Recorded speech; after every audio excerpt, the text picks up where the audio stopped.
from the middle of the 12th century until the closing years of the 15th. A single family ruled England.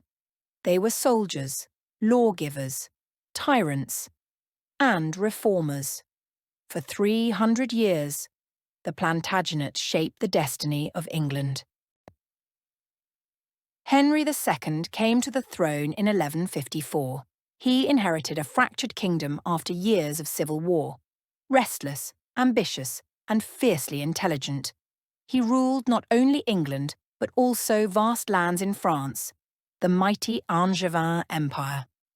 Henry reformed English justice, laying the foundations of the common law. Yet his reign was scarred by quarrels with his sons and with Thomas Becket. When knights loyal to the king murdered Becket in Canterbury Cathedral, Henry was forced to do penance, scourged barefoot at the shrine of the man who had once been his friend. His son was Richard the Lionheart. Famed as a Crusader prince, Richard spent little time in England. His heart lay in the Holy Land, fighting against Saladin in the Third Crusade. Courageous, but absent, he drained his realm to fund his wars. Returning from Crusade, he was captured and held for ransom. Richard died in 1199, struck by a crossbow bolt while besieging a French castle. The crown passed to his brother, John. John was a failure. He lost Normandy and most of the French lands. His barons rose against him, forcing him to seal the Magna Carta in 1215, a document that declared even the king must obey the law. John's death left the throne to his 9-year-old son. Henry III ruled for over 50 years. He rebuilt Westminster Abbey in soaring Gothic splendour, but squandered wealth and alienated his nobles. Civil war followed, led by Simon de Montfort, who summoned one of the first parliaments in English history. Though Henry survived, his authority was shaken. His son, Edward I, was a very different king. A tall, imposing warrior, ruthless and determined. He conquered Wales, surrounding it with mighty castles. He turned next to Scotland, where he faced fierce resistance from William Wallace, and later Robert the Bruce. Edward died in 1307, still campaigning, still determined to subdue the Scots. His heir, Edward II, was weak. He relied on favourites, alienating his lords. In 1314, he suffered humiliation at the Battle of Bannockburn, where Robert the Bruce's army crushed the English. Eventually, Edward's wife Isabella and her lover Roger Mortimer seized power.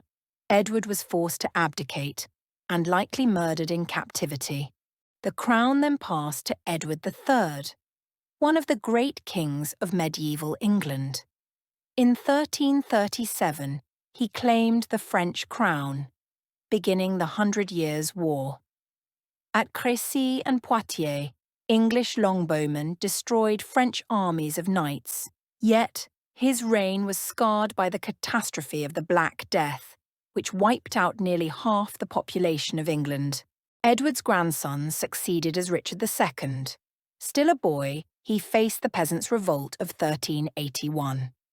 With calm courage, Richard confronted the rebels at Smithfield. But in adulthood, he grew autocratic, arrogant, and cruel.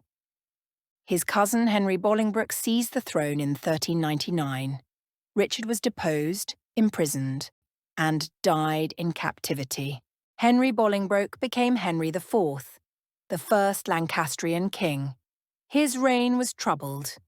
He faced rebellion from the Percy family and a national uprising in Wales, led by Owain Glyndwr. Though Henry kept his throne, illness plagued his final years. His son was Henry V, one of the most celebrated warrior kings of England. In 1415, at the Battle of Agincourt, his army, outnumbered, weary, and muddy, destroyed the might of France.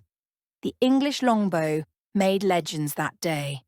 Henry forced the French to recognise him as heir to their crown. But he died suddenly in 1422, leaving his infant son to rule. Henry VI was gentle and pious, but he was wholly unfit to govern.